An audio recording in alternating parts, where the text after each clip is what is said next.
तुम लोग को बेस ऑफ ज्योमेट्री का ट्रायंगल चैप्टर चल रहा है, पार्ट 29। ध्यान से देखते जाओ। क्वेश्चन है त्रिभुज की ऊंचाई किसे कहते हैं। चलो पहले तू लोग बतलाओ। मान लो ये ए बी रोड है, रोड पर किसी का घर है, ये रोड के बगल में टेंट नहीं गाड़ देता है जी। मान लो ये टेंट गाड़ा हुआ है, इस टाइप का भीतर में आदमी है। तो इस टेंट की ऊंचाई बोलो कितनी होगी। टेंट की ऊंचाई कम से कम 10 मीटर या 10 फीट। टेंट की ऊंचाई हम लोग कहाँ से काउंट करेंगे, कहाँ से मापेंगे। नीचे ए से लेकर सी तक की और बी से लेकर के सी तक। हाँ ये नहीं, यहाँ पे एक लंब, इस पर तू सीढ़ी लगा करके चढ़ जाओ। इस त्रिभुज के आकार का जो टेंट है, त्रिभुजाकार घर, तो सबसे ऊंचा बिंदु सी है। यहाँ पर चढ़ जाओ और यहाँ से एक रास्ता गिराओगे डोरी, तो ये सीधे ऐसे आएगा। इसको अगर हम डी मान ले तो ये जो डोरी की लंबाई होगी ये इतनी, कहेंगे इस घर की ऊंचाई इतनी है, कहेंगे बोलो तो। तो ए बी ए सी नहीं होगा इस घर की ऊंचाई, नहीं बी सी भी नहीं होगा। सी से एक रस्सी गिराएंगे, सी से एक रस्सी सीधे गिराएंगे। मान लिया जाए ये सीधी रस्सी की ऊंचाई जो ये होगी, मान लो 15 फीट है, कहेंगे घर की ऊंचाई 15 फीट है। इसके बाद फिर दूसरा उदाहरण देखो। बहुत सारा गाछ ऐसे रहता है ना, वृक्ष, ये पृथ्वी है, झुका रहता है। ये चलो एक ऐसा गाछ है जो झुका हुआ है, टहनी शाखा सब काट दिया गया है। कोई कहेगा पृथ्वी से, ये है पृथ्वी एर्थ, इस ए बी गाछ का जो ये सूखा हुआ भाग है वृक्ष का, इसकी ऊंचाई कितनी है।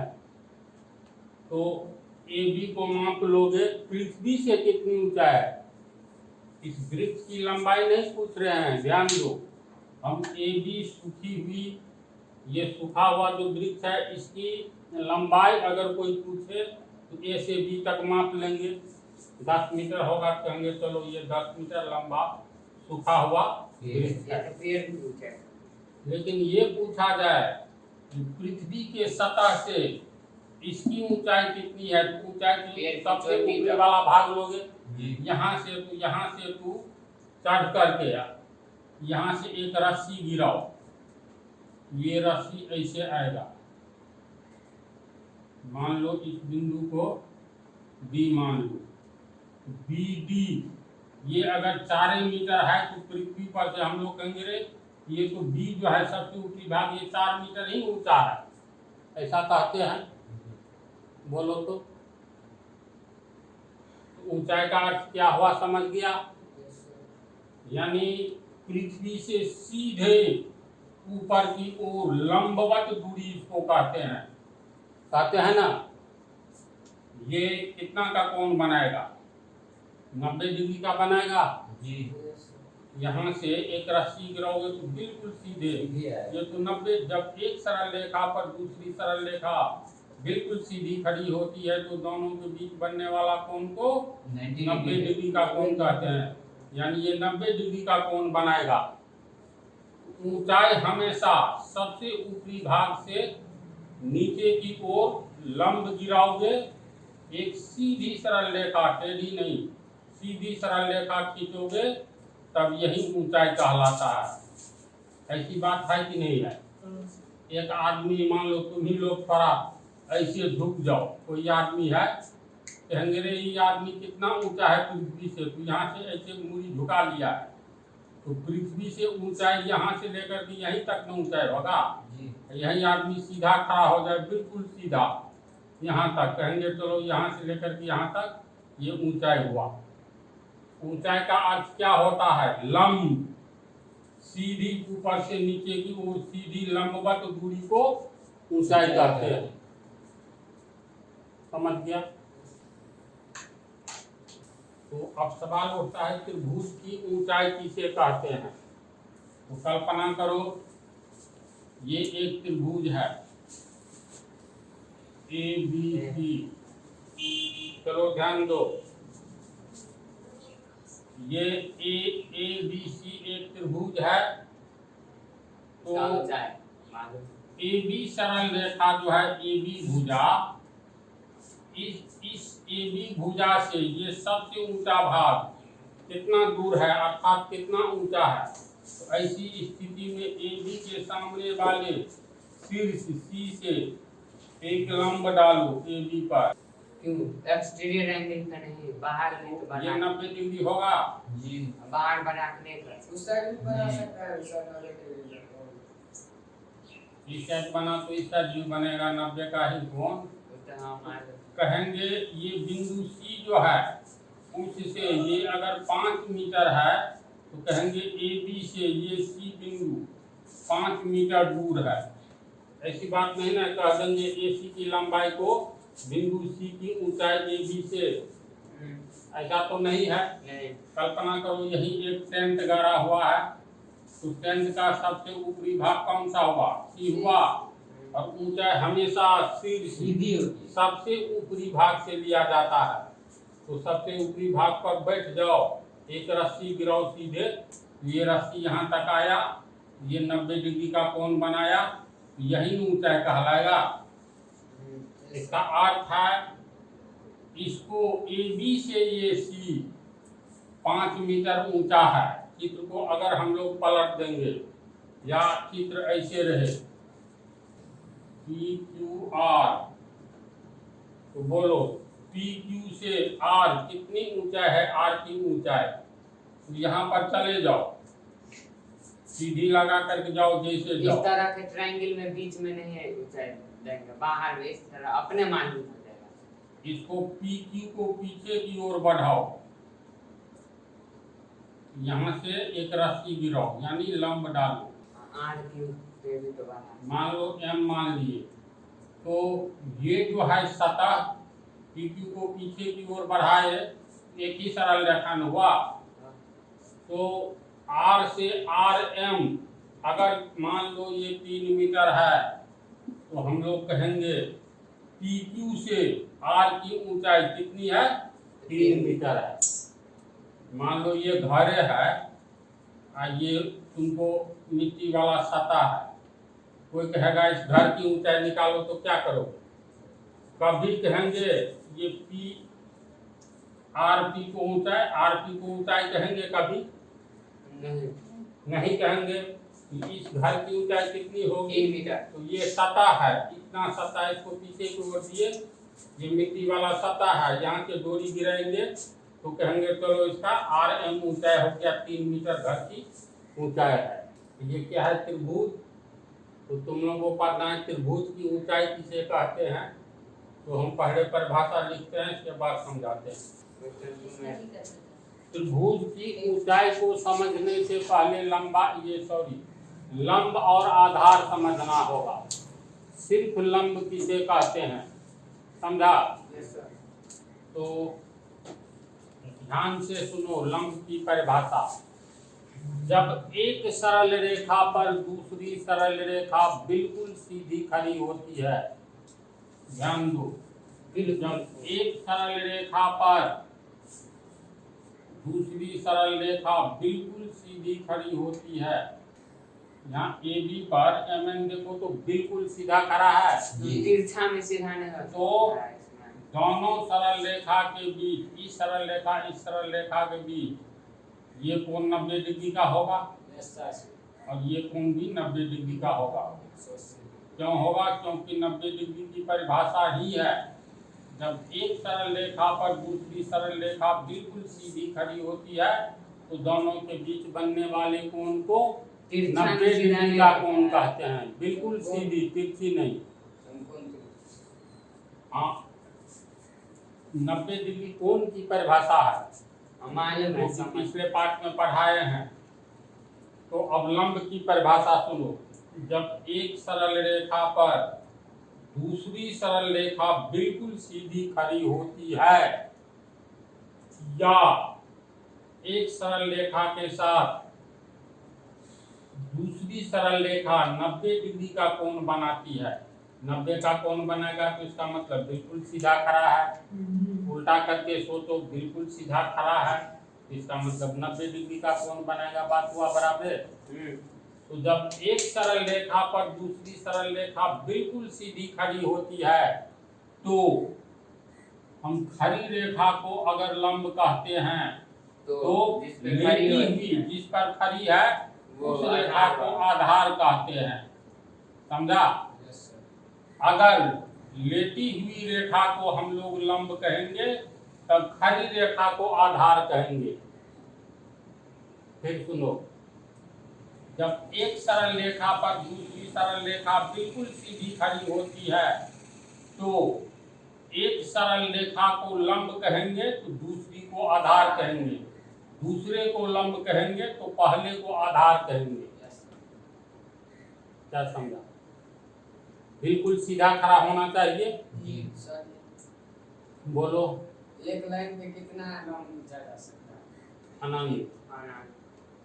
क्योंकि लाइन एक पॉइंट का समूह है। एक सरल रेखा इस पर अनंत लंब तुम खींच सकते हो। समझा ना? लंब की क्या परिभाषा हो गई, लिख देते हैं।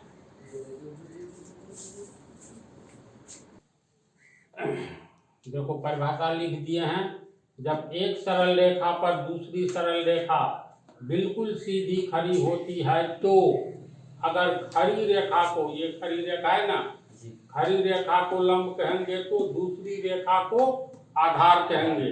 ये खड़ी रेखा को लंब कहेंगे तो इस दूसरी रेखा को आधार कहेंगे, और खड़ी रेखा को आधार कहेंगे, यानी अगर AB खड़ी है इसको आधार कहेंगे तो इस दूसरी रेखा को लंब कहेंगे। बात याद रहेगी? Yes, sir. चित्र में भी यही बात लिख दिए हैं। BC पर AB बिल्कुल सीधी खड़ी है अर्थात ये को 90 डिग्री है। अब AB को लंब कहेंगे तो AB लंब किस पर है तो BC पर, तो BC हो गया आधार। अगर BC को लंब कहोगे तो AB पर लंब है, चित्र को ऐसे करोगे ना तो BC खड़ा नजर आएगा AB पर। अगर BC को लंब कहेंगे तो AB को आधार कहेंगे। तो लंब में ही आधार भी आ गया परिभाषा में। अब इसको व्यक्त कैसे किया जाता है? अगर कोई सरल रेखा या लंब की एक परिभाषा और जान लो, लिख देते हैं तब बतला देते हैं। देखो लंब की दूसरी परिभाषा, जब दो सरल रेखाएं एक दूसरे पर बिल्कुल सीधी खड़ी होती है, याद रखना बिल्कुल सीधी। बोलो, ये मार्कर है अभी बिल्कुल सीधा खड़ा है जी। बात टेढ़ा है सर। आगे का है। समझने के लिए समझ है। तू धृतराष्ट्र हो क्या रे गधा?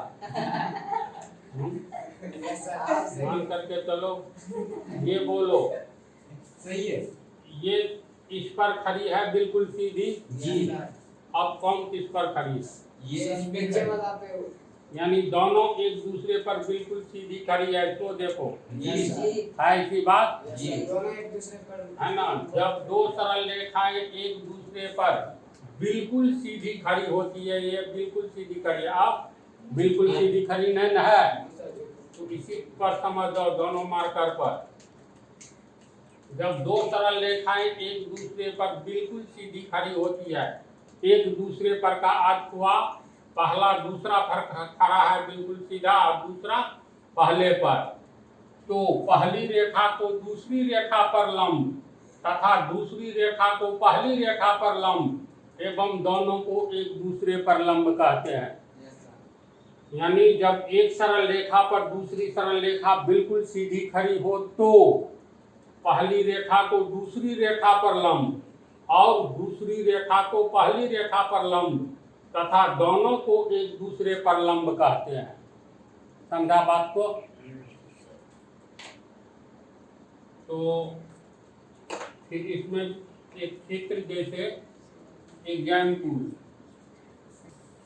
चलो बोलो, कौन किस पर बिल्कुल सीधी खड़ी है? बिल्कुल सीधी खड़ी है तो दोनों के बीच 90 डिग्री कोण होगा जब दोनों एक दूसरे पर खड़ी होगी। ओ ए पर बी ओ बिल्कुल सीधी खड़ी है जी। अब बी ओ पर ए ओ भी खड़ी है ना जी। इस चित्र को देखो हूबहू है। बी ओ ओ ए पर बिल्कुल सीधी खड़ी है। अब घुमा दो।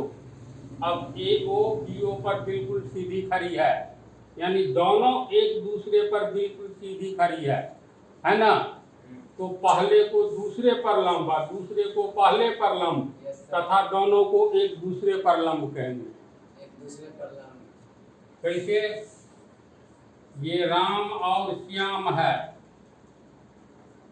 राम श्याम का दोस्त है, श्याम राम का दोस्त है। कह सकते हैं दोनों एक दूसरे का दोस्त है जी। ऐसा बोल सकते हैं ना। इसी तरह यहाँ बी ओ ए पर लंब है तथा ए ओ बी पर लंब है तथा दोनों एक दूसरे पर लंब है। ये लिख सकते हैं ना। लिखेंगे यहाँ बी ओ ए पर बिल्कुल सीधी खड़ी है। बी ओ ए पर बिल्कुल सीधी का मतलब 90 डिग्री का कोण बन रहा है। इसको समझ गया तो लो। चलो उतारो इसको।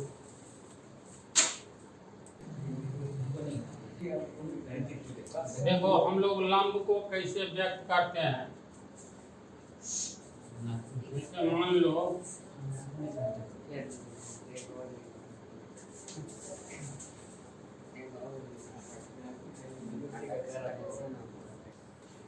लो ए बी सरल रेखा पर डी सी कोई सरल रेखा बिल्कुल सीधी खड़ी है, अर्थात ए बी सरल रेखा के साथ ये डी सी एक ओर से 90 डिग्री का कोण बना रही है। इसका मतलब बिल्कुल सीधा खड़ा होगा तब न 90 डिग्री का कोण बनेगा। तो यहाँ डी सी लंब ए बी पर है। इसको लिखेंगे यहाँ डी सी लंब है। डी सी लंब है किस पर? ए बी पर। इसको सी बी पर भी तो लंब अगर हाँ सी बी भी लिख सकते हैं।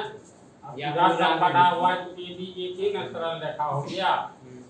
यहाँ डी सी लंब है ए बी पर। इसको संक्षेप में ऐसे लिखते हैं। ये तीन जो है ना, मतलब ये तीन ये बिल्कुल सीधा दो ऐसे करो ताकि ये 90 डिग्री का कोण बना दे। ये तीन हो गया लंब का तीन, समझा?